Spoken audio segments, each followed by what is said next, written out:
Welcome back. This is your host, Noura Al Masri, and this is Echoes of Impact with Noura. We're back with a very special guest. She is an executive and leadership coach.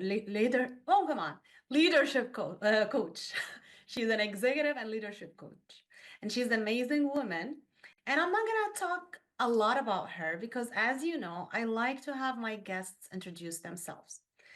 Welcome, my friend Tanya. Tanya, welcome to Echoes of Impact. How are you today? Thank you, Nora. I am doing fabulous. How about yourself? I'm doing great, thank you. It's been amazing first month of the year, so hopefully like our 2025 will continue with only great things happening to everyone. Yeah. So like I love to have my guests introduce themselves because I believe that no one can introduce you better than you do. So can you tell the guests a little bit about yourself and what are you doing right now? Yeah, absolutely. So I was quite literally and professionally raised in the military. I was born and raised in Seoul, Korea, and lived on an army base there. So for the first 14 years of my life, that's all I knew. And then I went on to serve myself. And that is where I learned so much, and so much of my influences come from today. So now I'm sitting here incorporating everything I learned from the military and corporate world, helping people to perform under pressure, to make the most out of their team and themselves. Awesome. Awesome. So you have a military background, and I know you have worked in different industries. So what did you work with? Like I know Air Force, and can you tell us a little bit about the other industries you worked with?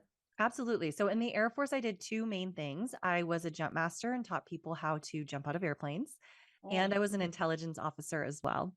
And then when I separated out of the military, I went into the wine industry. So I worked there for 10 years. And simultaneously, I also started teaching at UC Berkeley, getting my executive coaching certification, and kind of slowly moved my way into executive coaching and leadership development. And now that's what I'm doing full time.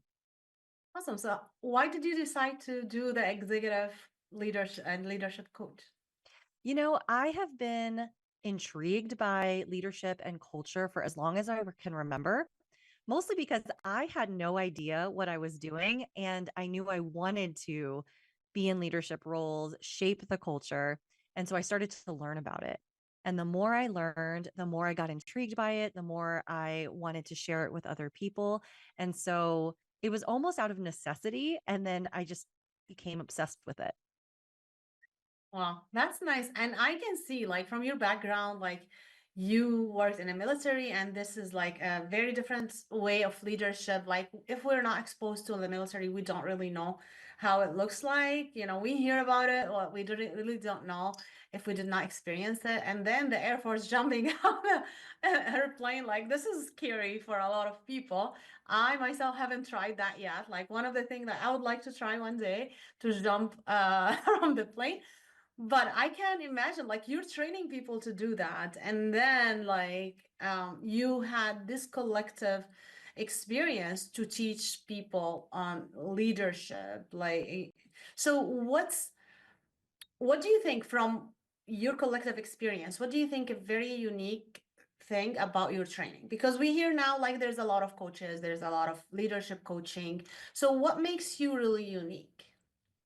So when I joined the Air Force parachute team, I was quite literally jumping out of an airplane to avoid leadership positions.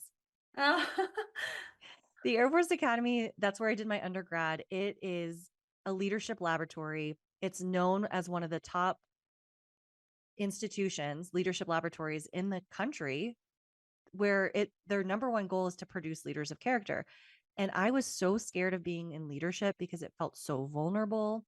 It felt raw. It felt like there was a spotlight on me, and it was scary to open yourself up to that much criticism. So I did things like flip burgers at tailgates and jump out of airplanes to avoid a traditional leadership role.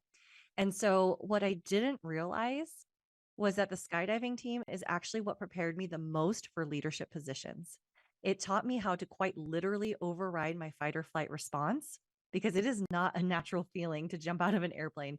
And it was not easy for me.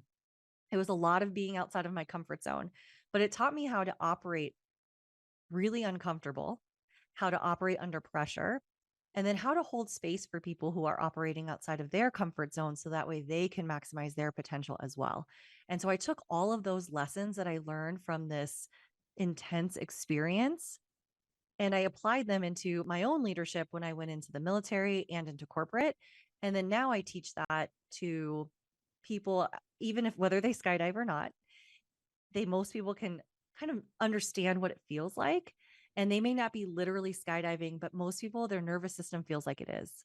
And Mm. so teaching people, how do they override that? How do they get more comfortable being uncomfortable so they can grow faster and stronger?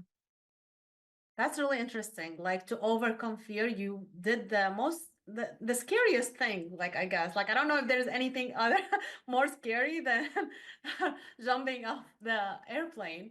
Um, so do you recommend in your coaching that people go ahead and try that exercise, like literally jump off airplane? No, no. So I do give people a little taste that's a little different than, or in a safer, more controlled environment. So I Mm, do host workshops indoor skydiving so people can get a taste of what it feels like to actually fly because it's such a unique experience. And you can use that. It's one of those experiences you don't have very often.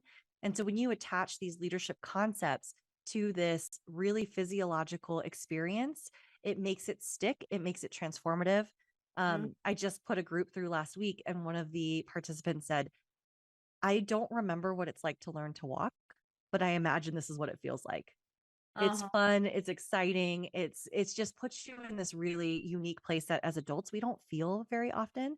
So it's less about the actual literal skydive in and of itself, but can you put yourself in these uncomfortable situations and learn what works for you, what doesn't work for you, so that way when you go after a bigger goal or go after that thing that you're scared of or that you really want, can you put your fear in check? Can you put your anxiety in the passenger seat?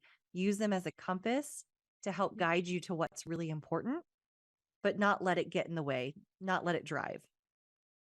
Awesome. So, from your experience with the people you worked with, what do you find like the most challenging things for people in leadership?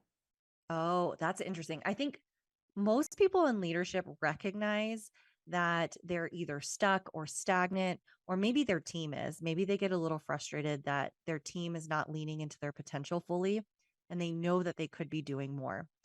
And we're in this environment where there's a lot of pressure. And I think most people are operating under this really high pressure environment. And that's where the military came in for me. Those tools that I learned and had to adapt and apply in corporate is how do you still have this precision under pressure? How do you thrive under pressure? So, if we can teach people how to do that and create more space for themselves and still take risks and recognize the patterns that they have that are kind of keeping them in this comfortable position, right? Even if they don't like the position, they're still comfortable in it. Maybe it's like the best example I have is busyness. So often professionals feel they don't like being under pressure, but they also keep firefighting, they keep keeping busy because even though they say they want more space, they want to be more strategic.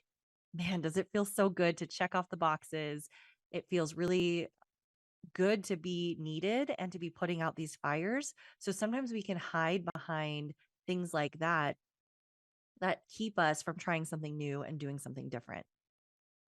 Yeah, absolutely. I feel like I worked a lot with nonprofit, like in my full-time job, and I see that with nonprofit leaders a lot. They do because when someone is passionate about the cause and they start the organization, and then when it's time to grow and delegate and have responsibility delegated to people, there is a lot of resistance going. Like they call it sometimes like the founder syndrome.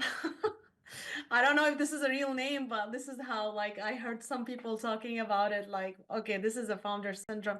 So um I really see it. And as a founder for our businesses too, like I feel like it's very hard sometimes to delegate and make sure like you are just the leader and not giving other people the responsibility, having all these excuses around it, like why not, why shouldn't we do it, why shouldn't we do it? So yeah, I hear that. So do you usually like have people like how do you help people like overcome like this problem in specific? Yeah. So the first thing is to recognize what are the comfort containers you find yourself in. So I mentioned busyness. Another common example that I'll share is expertise, because you spend so much time getting really smart on a subject, becoming the go to person. And it feels really good to have that respect, as it should. But then we get sometimes stuck in, I'm not going to try anything new because I don't want to look like a beginner again. And it feels so good to be an expert that you stay there. And so that's another way that comfort can show up. So if you can recognize what is keeping you comfortable, then you can start to break it, right? So you can start to break this comfort cycle with, I call it the courage cycle. And we see that this play out on the parachute team in the Air Force as well, where you first are just summoning the courage to do something different. So your Mm. first jumps in the military, you're doing 5 free fall jumps to earn your military jump wings. And it's less about whether or not they're good, because they're probably not going to be good. It's the first Mhm. time you've done it.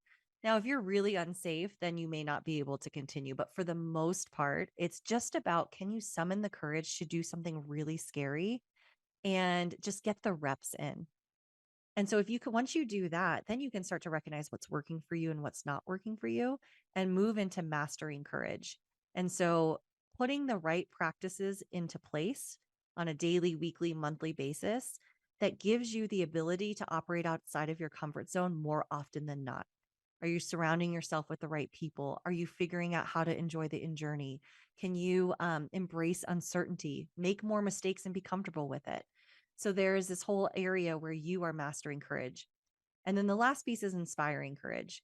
Can you create the So conditions? Mhm. we're gonna talk about this after the break. Oh, okay. Yeah, no problem. Awesome. So guys, stay with us because we're gonna continue working talking about the same topic, and we can't wait to hear from Tanya. But for now, let's take a break. We'll be right back. This is Noura Al Masri, and this is Echo. And back with